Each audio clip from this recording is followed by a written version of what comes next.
Study IQ IAS, अब तैयारी हुई अफोर्डेबल। मरने के बाद आत्मा का क्या होता है? क्या उसका पुनर्जन्म होता है या फिर वो शरीर के साथ में खत्म हो जाती है? क्या कर्मों के हिसाब से दूसरा जन्म मिलता है या फिर कर्म का कोई महत्व ही नहीं है? क्या नियति में सब कुछ पहले से ही लिख दिया गया है या फिर हम जो कर्म करते हैं उसके हिसाब से हमें उसका फल मिलता है? मरने के बाद में दोबारा जिंदगी मिलती भी है या नहीं मिलती है? अगर मिलती है तो उसका निर्धारण कौन करता है? और अगर नहीं मिलती है तो फिर ये क्यों कहा जाता है कि अगले जन्म में इसका फल भुगतना पड़ेगा? जो कुछ भी करते हैं उसका फल इसी जिंदगी में भुगतना पड़ता है या फिर अगली जिंदगी में भुगतना होता है? अगर कुछ लोग ये कहते हैं कि यहाँ का यही है, जैसा करोगे वैसा भरोगे, तो जैसा किया है वैसा अगर इसी जीवन में भर लिया, उसका भुगतान इसी जीवन में कर लिया, चाहे अच्छा था चाहे बुरा, तो फिर पुनर्जन्म क्यों होता है? क्या सच में पुनर्जन्म होता भी है? आत्मा होती है या नहीं होती है? अगर होती है तो क्या उसका पुनर्जन्म होता है या आत्मा ही नहीं होती? क्योंकि आत्मा नहीं होती तो पुनर्जन्म का क्वेश्चन ही नहीं उठता। If there is no soul then there would be no rebirth. But some philosophies are there. They do not believe in soul, but they believe in rebirth. ये क्या मैटर है? वो आत्मा में तो विश्वास नहीं करते, लेकिन वो विश्वास करते हैं पुनर्जन्म में। इसका क्या मतलब है? जब आत्मा होती ही नहीं है तो फिर पुनर्जन्म किसका होता है? और अगर पुनर्जन्म होता है तो उसका कारण क्या है? जब हम मरते हैं, मरने के बाद में दोबारा जीवन मिलता है या नहीं मिलता है? अगर मिलता है तो किसका जीवन मिलता है? उसका निर्धारण कौन करता है? इस तरीके के कई सारे क्वेश्चंस हमारे माइंड में आते हैं जब भी हम किसी को मरता देखते हैं या अपनी मृत्यु के बारे में सोचते हैं। These are some fundamental questions that arise in human mind. मानव मस्तिष्क में इस प्रकार के क्वेश्चंस का आना स्वाभाविक है, क्योंकि मानव हमेशा से ही जिज्ञासु प्राणी रहा है। He has always been curious. और उसकी क्यूरियोसिटी को शांत करने के लिए ही फिलॉसफी इस तरीके के क्वेश्चंस के आंसर देता है। दर्शन शास्त्र में हम इसी प्रकार के क्वेश्चंस के आंसर पाते हैं। तो आज का जो हमारा क्वेश्चन है, that is their life after death? क्या मरने के बाद भी जीवन होता है?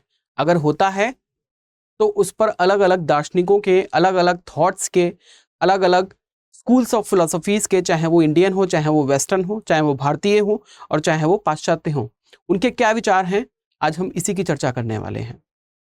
तो एक बार देखते हैं कि क्या विचार हैं। My name is Saurabh Gupta and I teach philosophy optional live on study IQ। तो फिलोसफी ऑप्शनल का जो बैच है वो 30 जून को, जिसका रजिस्ट्रेशन क्लोज हो जाएगा, और इसकी जो फीस है 20,499 है। लेकिन अगर आप मेरा कोड यूज करते हैं SG लाइव तो ये पड़ता है आपको 15,999 का। और इस बैच में आपको स्टडी मटेरियल प्रोवाइड किया जाएगा, विद टेस्ट सीरीज भी प्रोवाइड किए जाएंगे। तो अगर आप फिलोसफी ऑप्शनल आपका सब्जेक्ट है तो इस बैच में आप रजिस्ट्रेशन करवा सकते हैं और अपनी पढ़ाई को कंटिन्यू कर सकते हैं। आगे बढ़ते हैं। अब हम बात करते हैं हमारे टॉपिक की, जो कि था कि is life there after death? क्या मरने के बाद में जीवन है? तो हिंदुइज्म के इसके ऊपर क्या विचार हैं? अगर हम बात करते हैं, भारतीय एक धर्म है जिसको हम हिंदू धर्म कहते हैं, तो हिंदू धर्म के इस पर क्या विचार हैं? ठीक है। Every action produces a karmic results which must be lived out at some point in this life time और अ फ्यूचर लाइफ टाइम। जो कुछ भी हम करते हैं, हम जो कुछ भी करते हैं उसका कुछ ना कुछ इफेक्ट होता है। हम जो कुछ भी कर्म करते हैं उसका कुछ ना कुछ कार्मिक रिजल्ट निकलता है। जो भी कर्म है उसका कुछ ना कुछ फल मिलेगा, और वो फल भुगतते हैं या तो हम इसी जीवन में भुगतते हैं या फिर वो आफ्टर लाइफ, यानी कि मरने के बाद अगले जन्म में हमें भुगतना पड़ता है। अगले जन्म में भुगतना पड़ता है, इसका मतलब क्या है कि there is after life, after death. जीवन मरने के बाद में दोबारा से पुनर्जन्म होता है, अगर हिंदू धर्म की बात करते हैं तो। ठीक है, ये आगे कहते हैं it is the attachment to material desires and ignorance which perpetuates the cycle of rebirth. ये कहते हैं कि जब हम इस जीवन में आते हैं, हम जन्म लेते हैं और इस धरती पर आते हैं, तो हमें चीजों से मोह होता है, हमें लगाव होता है।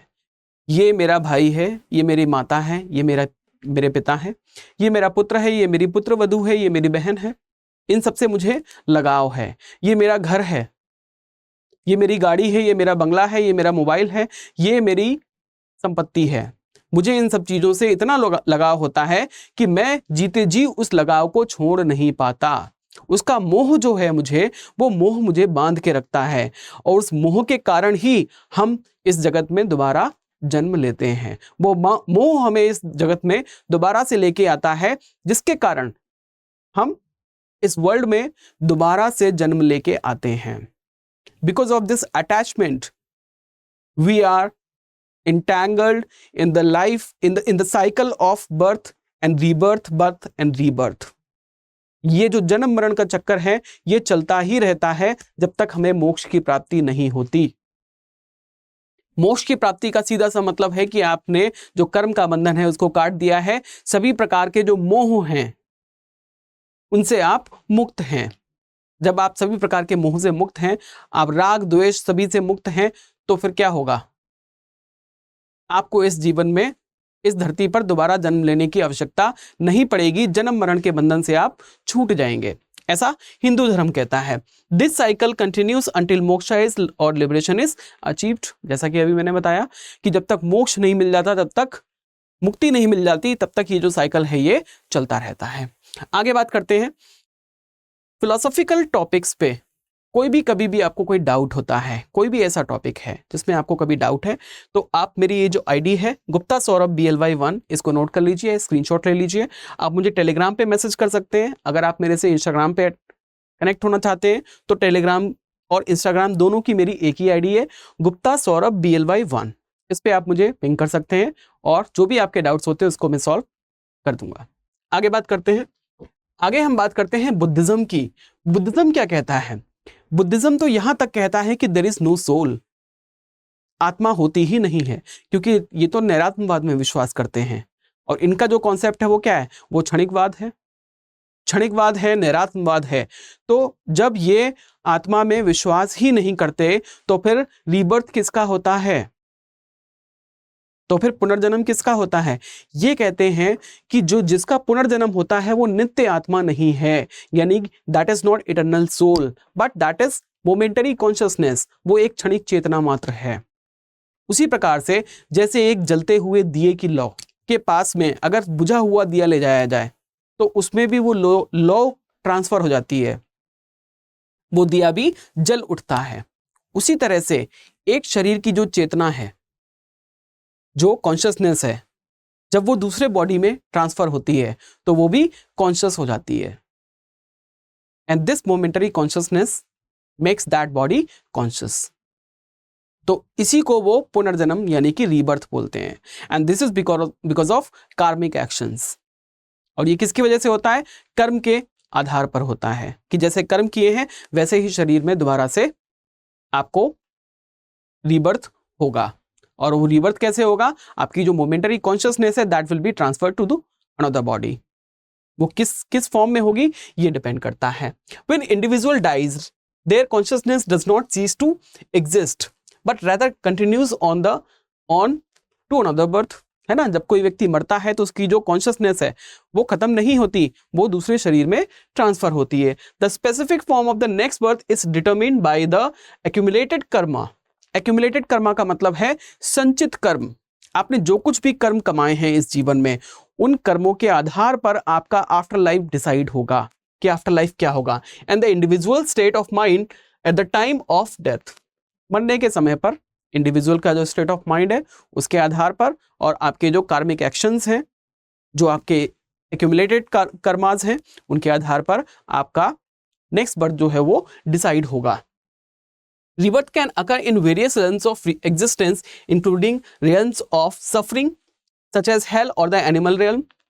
ये आपके कर्म के आधार पर आपको क्या मिलेगा? दूसरा जन्म मिलेगा, चाहे वो हेल हो सकता है, नरक की जिंदगी हो सकती है जो कि एनिमल रियल्म है, और realms of greater happiness such as the human और सेलेस्टियल रियल्म्स। ऐसा भी हो सकता है कि आप ऐसी जगह जाएं जहां पे आपको सुख ही सुख मिले, जिसको हम स्वर्ग कहते हैं, और स्वर्ग के लिए, स्वर्ग की प्राप्ति के लिए हो सकता है आपको बहुत अच्छा शरीर मिले, बहुत अच्छे घर में आप जन्म लें, या फिर आप इंसान का रूप लें, ये डिपेंड करता है। This all depends on your karmas. आपके जैसे भी संचित कर्म हैं, उन संचित कर्मों के आधार पर ही आपको जन्म मिलेगा, ऐसा कहता है बुद्धिज्म।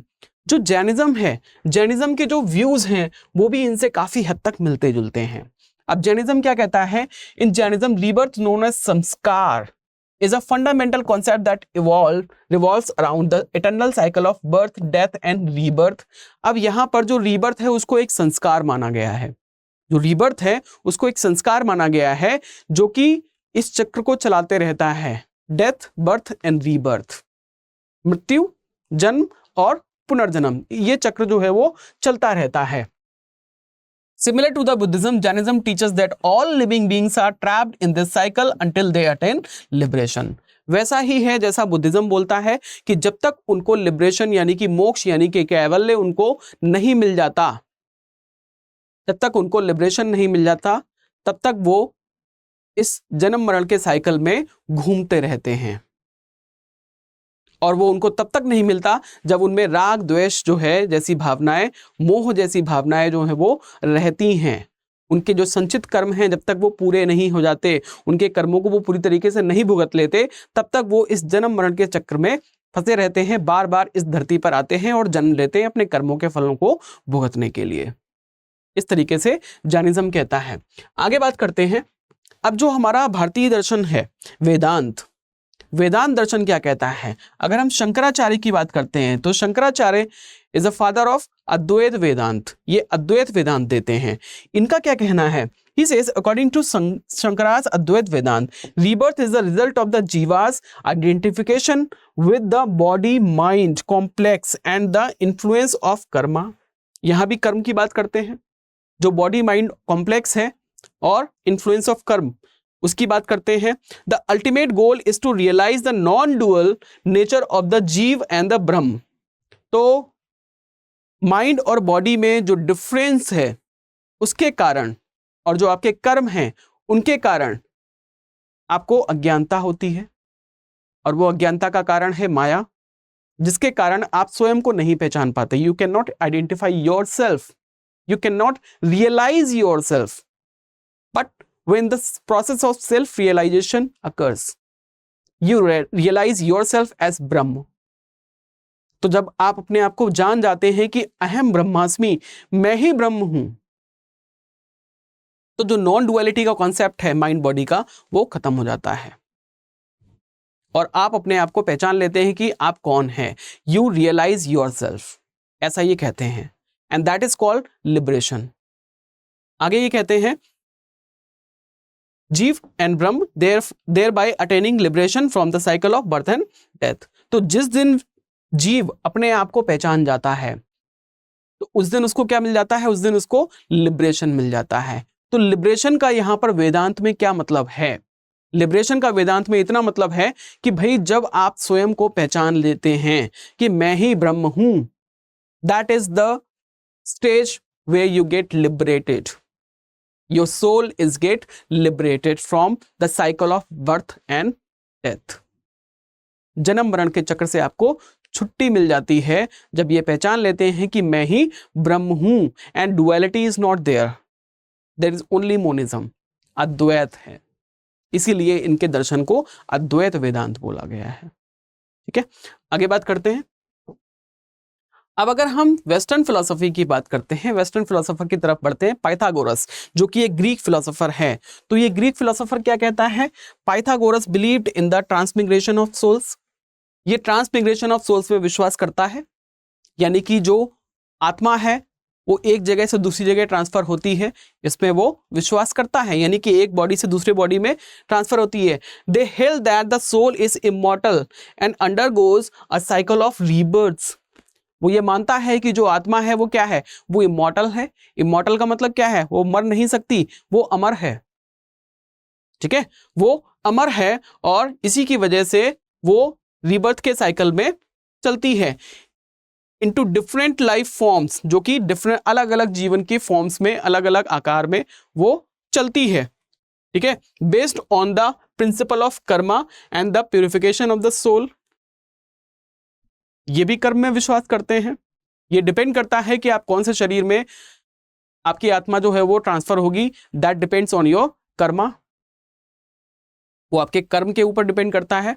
और प्योरिफिकेशन ऑफ सोल, कि आपके कर्म के आधार पर आपकी सोल का प्योरिफिकेशन होगा या नहीं होगा, ये डिपेंड करता है आपके कर्म के ऊपर।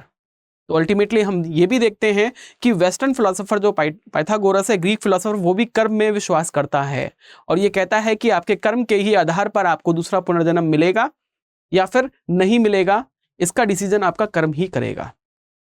क्लियर? नेक्स्ट आगे बढ़ते हैं। अब हम बात करते हैं नियो प्लेटोनिज्म की। नियो प्लेटोनिज्म से हमारे मन में विचार किसका आता है? प्लेटो एरिस्टोटल का, खासकर प्लेटो का। Neoplatonism influenced by Plato and Plotinus, a prominent Neoplatonist philosopher, posited that the existence of a hierarchical order of existence with the soul's progression through various levels until its ultimate return to the one, the ultimate reality। यानी कि अगर सीधे शब्दों में ये कहा जाए तो ये कहते हैं कि आत्मा जो है वो तब तक एक शरीर से दूसरे शरीर में ट्रांसफर होती है जब तक वो अपनी अल्टीमेट रियलिटी को नहीं पहचान लेती। That is one. जो अल्टीमेट रियलिटी है, जब तक जो आत्मा है वो अपने आप को नहीं पहचान लेती, यानी कि जब तक वो अपने आप को सेल्फ रियलाइज नहीं कर पाती, तब तक वो लाइफ और बर्थ और डेथ के साइकिल में वो घूमती रहती है। ये कॉन्सेप्ट जो है शंकराचार्य के अद्वैत वेदांत से मिलता जुलता है। आगे बात करते हैं। अब हम बात करते हैं हमारे भारतीय दर्शन चारवाक की। ये नास्तिक दर्शन भी है और ये अनीश्वरवादी दर्शन भी है। अब क्योंकि अनीश्वरवादी दर्शन है तो उसका अनीश्वरवादी होने का कारण ये है कि ये कहते हैं क्योंकि ज्ञान प्राप्ति का एक ही साधन होता है और वो होता है प्रत्यक्ष प्रमाण। अगर मैं किसी भी चीज का प्रत्यक्षीकरण अपनी आंखों से नहीं कर सकता तो मैं ये नहीं कह सकता कि मैं उसको जानता हूं, क्योंकि आत्मा, परमात्मा और ईश्वर की बात अगर हम करते हैं तो उसको हम देख नहीं सकते, अपनी आंखों से देख नहीं सकते। अब क्योंकि देख नहीं सकते तो मैं ये नहीं कह सकता कि आत्मा या परमात्मा या ईश्वर जो है वो होते हैं, मैं उसमें विश्वास नहीं करूंगा। तो ये जो दर्शन है ये कैसा है? ये भौतिकतावादी दर्शन है, ये सुखवादी दर्शन है। This philosophy is hedonist philosophy. और ये आत्मा परमात्मा में विश्वास नहीं करते, तो ये पुनर्जन्म में भी विश्वास नहीं करते, क्योंकि आत्मा नहीं होती, परमात्मा नहीं होता, कुछ भी नहीं होता, ईश्वर नहीं होता, तो पुनर्जन्म का तो कोई क्वेश्चन ही खड़ा नहीं होता। ये हमारा भारतीय दर्शन है चारवाक, जिसको महर्षि बृहस्पति ने अपने बृहस्पति सूत्र में लिखा है। इसको बहुत क्रिटिसाइज किया गया क्योंकि ये कहते हैं कि पीत्वा पीत्वा पुनः पीत्वा यावत् पतति भूतले उत्थाय च पुनः पीत्वा पुनर्जन्म न विद्यते। मीनिंग, पियो पियो तब तक पियो जब तक धरती पर गिर नहीं जाओ, और जब गिर जाओ तो उठो और फिर पियो, क्योंकि पुनर्जन्म नहीं होता। तो जब तक जीवित हो तब तक आपको सुख के साधन जितने भी जुटाने हैं आप जुटा लो, क्योंकि पुनर्जन्म नहीं होता। ये पुनर्जन्म में विश्वास नहीं करते, क्योंकि ये तो आत्मा में ही विश्वास नहीं करते। जब आत्मा में विश्वास नहीं करते तो इनका ये कॉन्सेप्ट कहलाता है देहात्मवाद। देह के साथ में आत्मा का भी अंत हो जाता है। Your soul dies with your body. When your body come into existence, the soul arises. When your body dies, the soul itself dies with your body। यानी कि जब आपका शरीर जन्म लेता है तो आत्मा उसमें आ जाती है, जब शरीर खत्म होता है तो उसके साथ साथ आत्मा भी खत्म हो जाती है, देह के साथ में आत्मा भी अंत हो जाती है। ये कहते हैं यावत जीवे सुखम जीवे ऋणम कृत्वा घृतम पीवे। जब तक जियो सुख से जियो, घी पियो भले ही उधार लेके पियो। भस्मीभूत से देह से पुनर्गमनम कुता। ये जो स्टेटमेंट है इनका कि भस्मीभूत से देह से पुनर्गमनम कुता, एक बार आप भस्मीभूत हो गए यानी कि अंतिम संस्कार आपका कर दिया गया, तो पुनर्जन्म कहां होता है? ये पुनर्जन्म में विश्वास नहीं करते। इस तरह से हम देखते हैं कि क्या जीवन के बाद में जब जीवन का अंत होता है हमारी डेथ होती है तो क्या उसके बाद जीवन है या नहीं है, ये it all depends upon our karmas.